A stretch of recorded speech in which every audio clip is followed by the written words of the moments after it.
Hi, I'm Rose with Wounded Women Rising.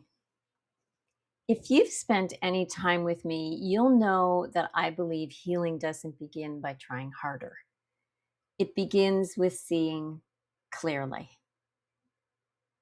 Sometimes the greatest change comes from finding words for something you've been carrying for years without ever knowing what to call it. I wonder if that's true of shame. Not all shame begins with something you've done. Sometimes it is quietly handed to you.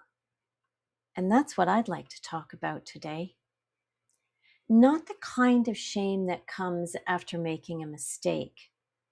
I'm talking about the shame that quietly settles into the way you see yourself. The kind that whispers, maybe it really was my fault.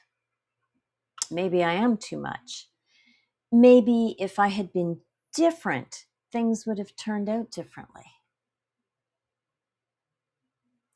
Have you ever apologized for something that wasn't your fault?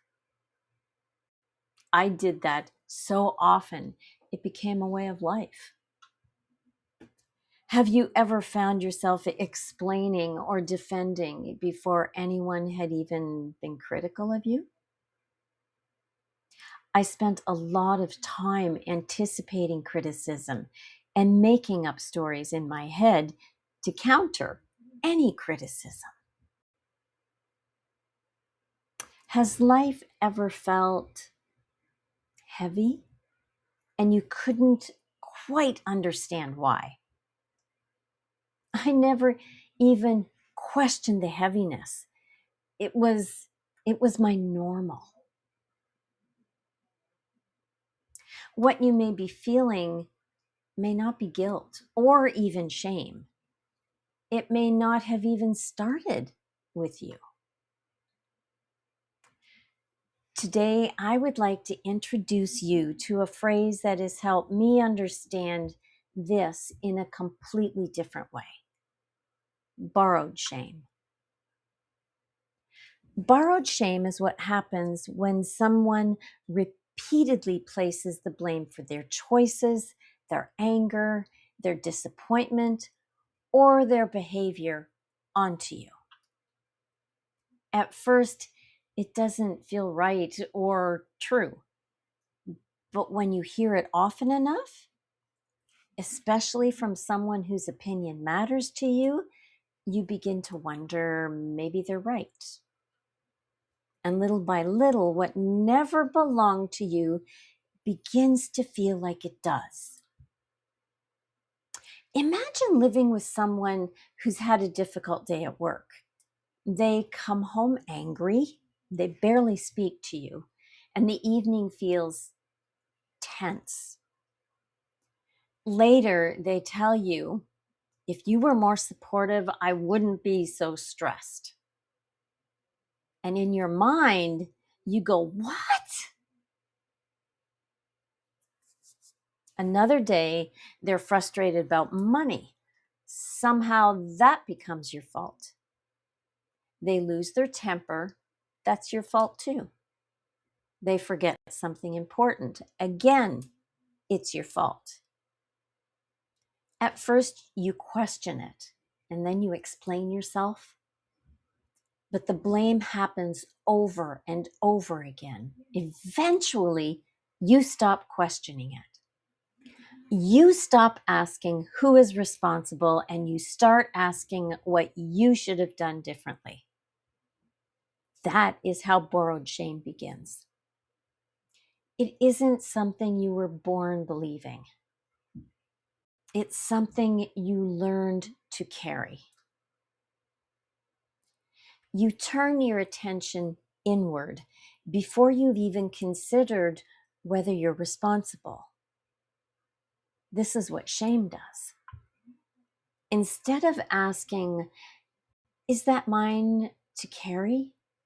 You automatically begin asking, what did I do wrong? How could I have handled that better? How can I fix this? Those questions may sound responsible, but when they become your first response to a very difficult situation, they also become the voice of borrowed shame. The difficult thing about borrowed shame is that it does not arrive all at once. It doesn't announce itself loudly. It settles in quietly, one criticism at a time, a hurtful comment, one experience at a time. Someone tells you you're too sensitive, and then later you're told you expect too much. And then you hear you're the reason they're angry or that you're impossible to please. Little by little, those messages begin to sound less like criticism and more like truth. And not because they're true, but because you've heard them so often.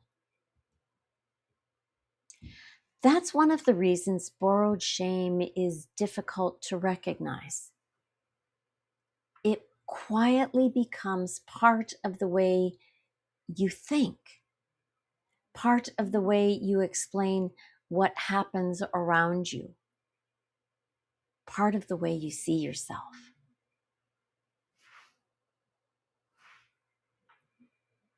After a while, you no longer notice you're carrying it. You simply assume that's who you are. Can I offer you another possibility? Just because you've carried something for a long time doesn't mean it belongs to you.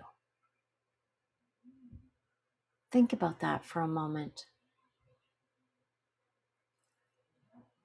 We become so familiar with the way we've been thinking that we stop realizing those thoughts can be questioned.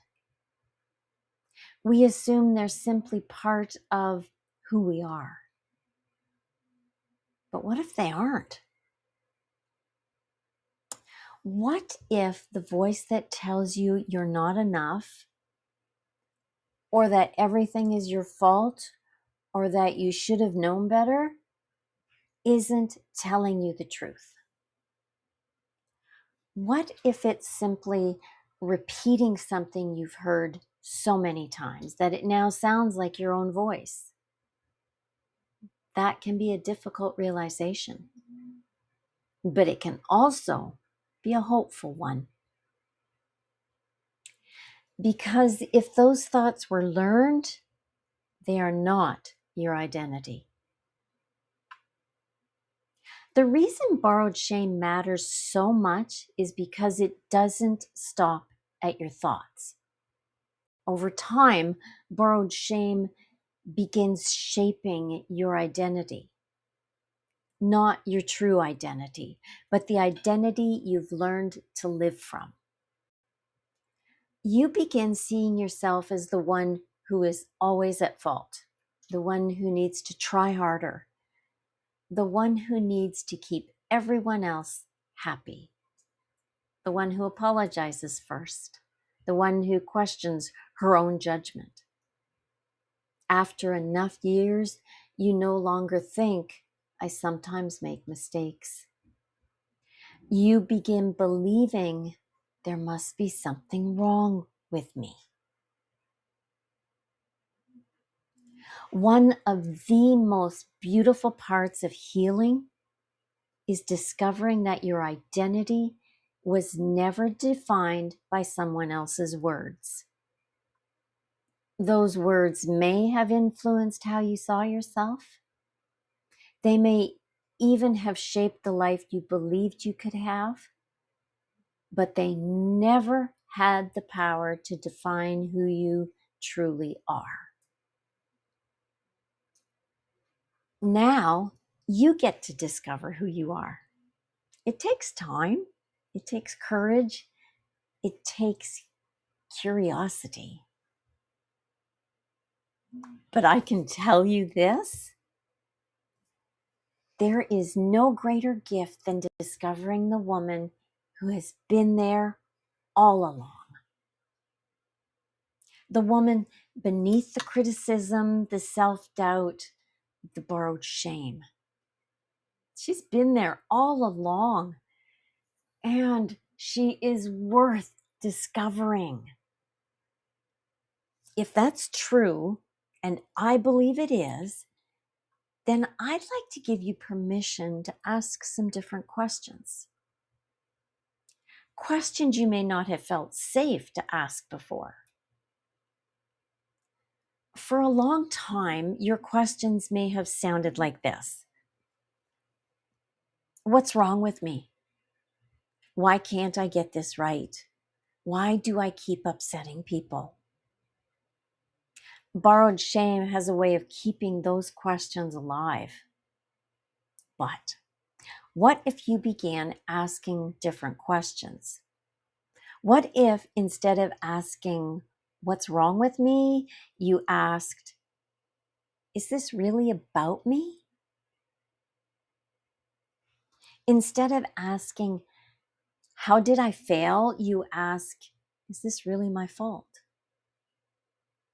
Instead of asking, why am I like this, you ask, where did this belief about me come from? Don't be surprised if answers don't come right away. For many of us, these questions are unfamiliar, and unfamiliar questions often take time to answer.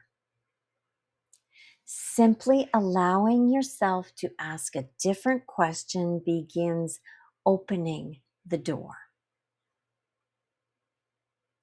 Notice that none of these questions ask you to deny your experience.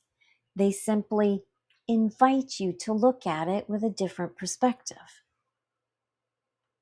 You don't have to have all the answers today. You don't have to force yourself to believe something different. Simply becoming willing to ask a different question changes the conversation you have with yourself. And sometimes one honest question is where healing begins. As we come to the end of our time together today, I'd like to leave you with a final thought. Actually, it's 3 final thoughts, but I'm sure you get my drift. Borrowed shame has a way of convincing us that there's something wrong with us, but there isn't. Borrowed shame is something you learned to carry because at the time you didn't know there was another way.